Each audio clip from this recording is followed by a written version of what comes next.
The Russian Federation has attacked Alaska. The US Doomsday plane is already on its way. Putin has been betrayed by his own special services. The US is asking Ukraine for help in shooting down Iranian Shaheds. Kadyrov's men are going to fight in Iran. Solovyov has set up the Kremlin. War with Hungary? Zelensky publicly told Orban off. And Iran has publicly apologized for the war. Lukashenko missed the mark and Milonov gave public advice. All this and more. Hello everyone, I'm here with you, Karina Klishun. And this is the In Trend program. I've gathered a lot of interesting news for you. Believe me, we'll have plenty to discuss together today. So let's get started. War between Ukraine and Hungary. Orban stated that Hungary will not make compromises with Ukraine due to the friendship blockade. And he added that Kyiv will be defeated by force. Yes, he still thinks that Ukraine is deliberately not restoring the oil pipeline and does not believe that it was actually attacked by Russia. Orban continues to block the EU's 90 billion euro loan. But Zelensky has already responded to this. When such statements are made, diplomacy takes a back seat. We hope that one person in the European Union will not block the 90 billion or the first tranche of the 90 billion, and that Ukrainian soldiers will have weapons. Otherwise, we'll give this person's address to our armed forces, to our guys. Let them call him and communicate with him in their own language. As a matter of fact, the Hungarian Prime Minister Viktor Orban personally witnessed this entire situation unfolding, and he took careful note of the details.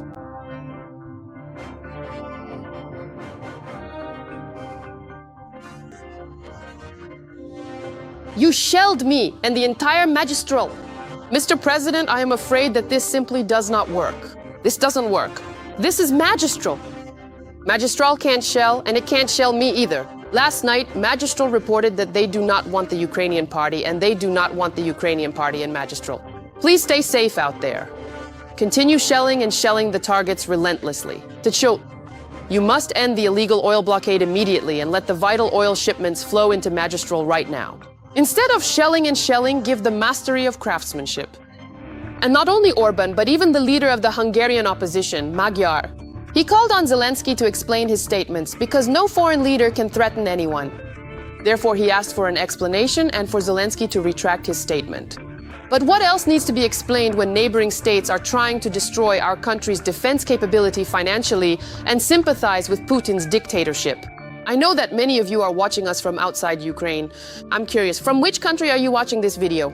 I'm sure there are many people here from Russia, also Kazakhstan, Europe, and even America. Do you support the Russian Federation, or are you one of the reasonable ones? Write in the comments. It will be interesting to learn about the geography of the viewers as well as your opinions on what's happening. Meanwhile, in the Kremlin smoking rooms, there's a heated discussion going on about how to protect the Tsar even more. Because recently, 2 FSO employees were detained, allegedly for leaking sensitive information about Putin to Ukrainians. Where he sleeps, where he travels, and even where he relieves himself. 2 FSO employees have been identified and detained for providing representatives of enemy intelligence services with sensitive information about Vladimir Vladimirovich, where he spends the night, how he moves around, and so on. The information is classified. Not even everyone in the FSO knows about the incident or the names of those detained. Not everyone in the FSO knows about the incident or the names of those detained. I won't name them, but I'm telling you about them on purpose, so that internal enemies know the purge of those who could harm our president has begun. It looks like trouble may be waiting for Putin. Trouble. Now the Pipa is in even greater danger. Dictators always end the same way, so let him be nervous. What do you think, is an assassination attempt on Putin really possible? The Doomsday plane is already on its way. As it has become known, according to online radars, the US Navy's Doomsday plane took off toward the Middle East via the Atlantic Ocean. This aircraft serves as an airborne command post in the event of a national emergency, transmitting orders to launch nuclear weapons from the US president to submarines, intercontinental ballistic missiles, and strategic bombers. Could nuclear war really be this close? But perhaps it's flying for a completely different reason. It has also become known that 2 Russian Tu-142 bombers approached Alaska and Canada. This was reported by the North American Aerospace Defense Command. In response, the US and Canada scrambled their fighter jets, US Air Force F-35s. 2 F-22 fighters, 4 tanker aircraft, another 2 Canadian CF-14 fighters, and 1 more tanker. The Russian aircraft were detected in the Air Defense Identification Zone of Canada and the US. Meanwhile, Trump can't shake his desire to look tough in front of everyone, especially Americans. But instead, he ended up embarrassing himself even more. Fox News aired a segment about the ultra-modern, high-tech arsenal of the US. But there's a catch. The footage was blatantly stolen from the Ukrainians.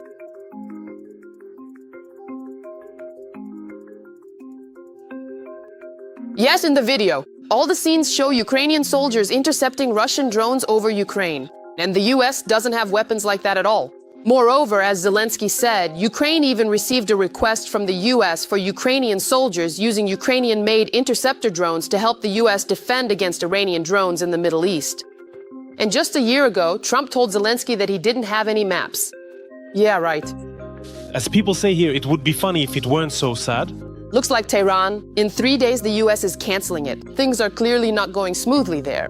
By the way, while Ukrainians feel safer in their own country because they know how to defend themselves, panic among Russians has intensified. Muscovites were asked what they think about the war in Iran. I don't understand this policy. The American one. Money. Furthermore, if we fail to provide assistance, we will certainly be the next ones to suffer. America will fall apart anyway. I should probably note here that I moved from Belgorod. The phrase "we're next" especially shows the mood. And notice how different the reactions are between the old lady, who is sure that America will fall apart, and the woman who came from Belgorod. You can already tell who has started turning off the TV more often. Friends, what do you think about this? Write your opinion in the comments. You know I'm always in touch. I read everything, and of course I reply to you. So I'll be waiting for you there. And don't forget to like this video. It's a small action from you, but a big support for the whole V-Trenda team. But if anything, Russia really wants to help Iran. It's just that, as it turns out, no one is actually asking her for help. That's more or less what Solovyov said, trying to wriggle out of the situation.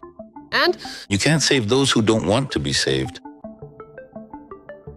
Have you heard any reports that Iran has reached out to China or the United States for military assistance? I haven't heard that. They couldn't even ratify the agreement, which is more than lenient. Based on this, the tasks that our diplomacy should be facing now, we need to make a completely different... Excuse me, but honestly, I don't even know what the CSTO is. Just a bunch of letters to me? And if Iran does end up asking, they'll say it doesn't count because the request should have been made through the government services portal. Well, they're real good friends, reliable, just like the Minsk agreements. But then, who asked you to save Ukrainians with your missiles?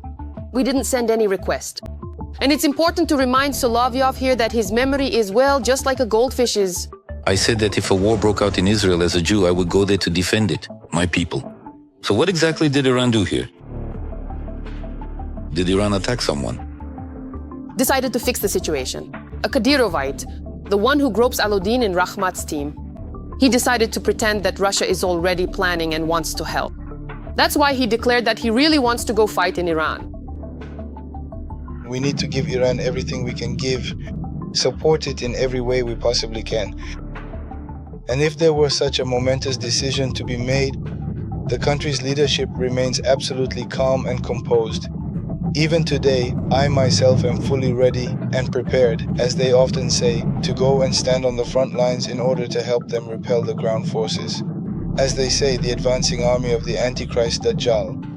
But there's a nuance here too. For now, he can't fight for Tehran because there hasn't been such an order. And do you know why there won't be such an order? Because war in Iran is beneficial to Putin. After all, now oil supplies from the Middle East to the world have stopped. And while things are stirring in Iran, in order to avoid a fuel shortage, the US Secretary of the Treasury announced that the US is considering partially lifting sanctions on Russian oil. That's all you need to know about friendship with Putin. But just so you know, he is very sorrowful and concerned. But even here, there's a catch. Russia wants to improve relations with the US. This is obvious and the reasons are clear. But in order to sit on two chairs at once, Putin is still helping Iran a little bit. According to media reports, Russia is providing Tehran with intelligence on the situation in the Middle East, specifically about the locations of American bases, military ships, and aircraft. Of course, no one in Russia has officially commented on this except for Deputy Gurulyov. And even then, he stated that no one will tell the truth about this topic. At a recent press conference, journalists asked Trump what he thought about this. But Trump said that this is the easiest of problems and that it's a completely silly question. So for now, it's unclear who outsmarted whom. By the way, the current president of Iran did not appreciate that the movement was starting to go too far. Masoud Pezeshkian publicly apologized to the Persian Gulf countries for the attacks. According to him, Tehran has no intention of committing aggression against neighboring countries. He emphasized that he considers the countries of the region as brotherly, and that Iran does not intend to invade the territory of its neighbors. On the contrary, the country's authorities are striving to join efforts with the countries of the region to establish peace and stability. It seems that World War III is cancelled. Moreover, as stated by Iran's interim council, they will no longer carry out strikes on countries unless there are attacks from their territory. Although just this morning, an Iranian drone attacked Dubai International Airport.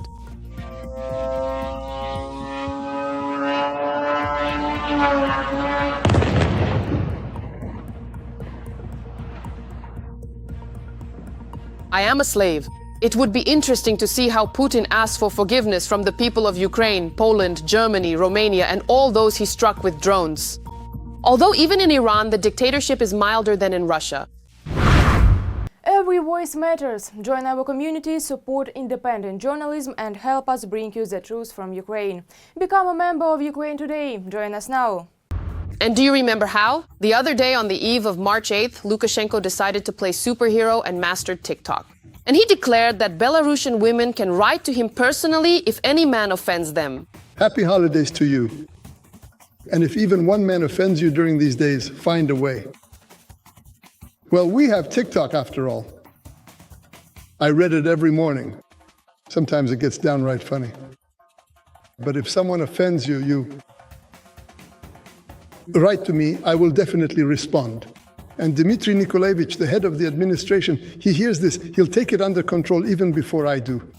Wishing you success and happiness. And happiness and success to your children as well. So the father of the nation couldn't withstand the people's love. I tried to write to him myself, but for some reason he's unavailable. He doesn't want to receive messages. Maybe he blocked SMS because everyone was complaining about him specifically. But in the State Duma of the Russian Federation, women were not treated with such respect. As Stat Duma Deputy Kuznetsov stated, it is precisely because of female upbringing that Russians are leaving the country en masse. We're in a hurry. At the very least, it's not her responsibility. It's not the mother's fault. It's us, the lawmakers, who are at fault for having created a situation where we handed the child over as an object of manipulation so that adults could solve their own problems, after the mother was able to, well, in quotes, squeeze out everything she thinks she needs. After that, usually if the parents are reasonable, the order of visitation is regulated. But by then, the child has already suffered a terrible trauma, and the father, at best, becomes just an entertainer who spoils the child on weekends, which is not real parenting. As a result, the child later has to be treated for various psychological problems. Then we wonder why this is happening. The kids joined the army during a national crisis, like many others. That's female upbringing. They had a father, a crisis entertainer, and they saw their mother. Female behavior during a crisis, it's just normal female behavior. But for men, it's considered abnormal. The logic is simply brilliant. In reality, people are fleeing repression, mobilization, and the war unleashed by Putin. Since 2022, according to various estimates, between 700,000 and 1 million Russians have left the country. How many of them have returned since then is unknown. And children are often raised without a father because he was killed in that same war. But of course, the deputy doesn't want to admit that the real reason behind all this is the Russian government itself. And finally, men, here's some news especially for you. If you don't know what to give your beloved on March 8th, here's a life hack from the deputy. The best gift you can give your woman is a pregnancy. Give her a pregnancy. That's the best and most unforgettable thing you can give her. In second place, well, don't want to do that. Fine, then give her a copy of your military contract so you can go defend the motherland. That's also a great gift, because your woman will be proud of you, that her man, husband, fiancé is a real hero. That's a good gift. I can tell you what not to give. Don't give her fishing jigs and lures, augers, or drills. Those are for you. Guys, this woman is right for me. So to all women everywhere, happy upcoming March 8th. We truly love you and deeply adore you. because you are simply the best, the most wonderful, and most incredible people in our lives.